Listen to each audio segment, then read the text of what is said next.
A lot of people say that audio is 80% of your film, so here are 5 quick tips for managing your audio.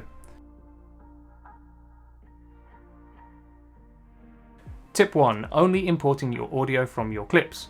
If you're building your story or want some individual sound bites from your clips without the video itself, then double click on your clip to bring it up in the preview window. Select your in and out points on the audio signal that you want to be using, the I and O key for in and out. And finally, you have these 2 little icons here. One is a piece of film and the other is a sound wave. Grab the sound wave, grab it onto your timeline, and that's it. Audio only. Tip 2 is changing the clip volume, a shortcut. I mostly use the short key for audio that I've recorded, and it works well as a good little boost in gain. For this, select the clip that you want to increase the global volume of. Hit the G key, and this window pops up. You can then type in the increase in dB and hit Enter or OK. If you've selected a bigger clip, then this may take a little longer, so be patient. You'll then see an increase in your waveform.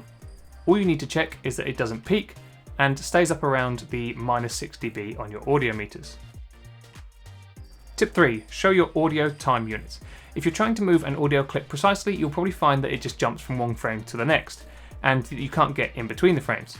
This is frustrating, and you might want to try and time something specifically to the music or to a certain point in your film.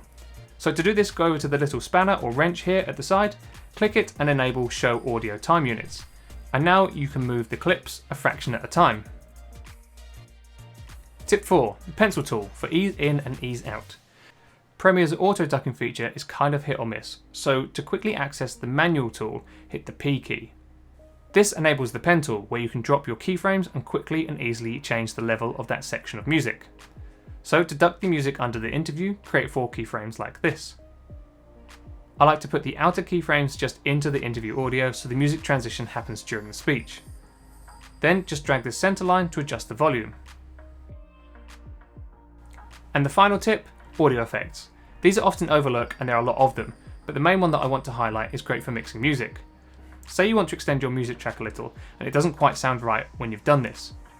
Just go to the Effects tab, down to Audio Transition, then Crossfade, then drag the constant power effect over the 2 adjoining tracks. As long as the beat is matched up, you should find that this effect helps to smooth out the transition between the 2 sections. Well, I hope you found these tips useful. For more great tips on Adobe Premiere, check out the rest of the series with Wex Photo Video.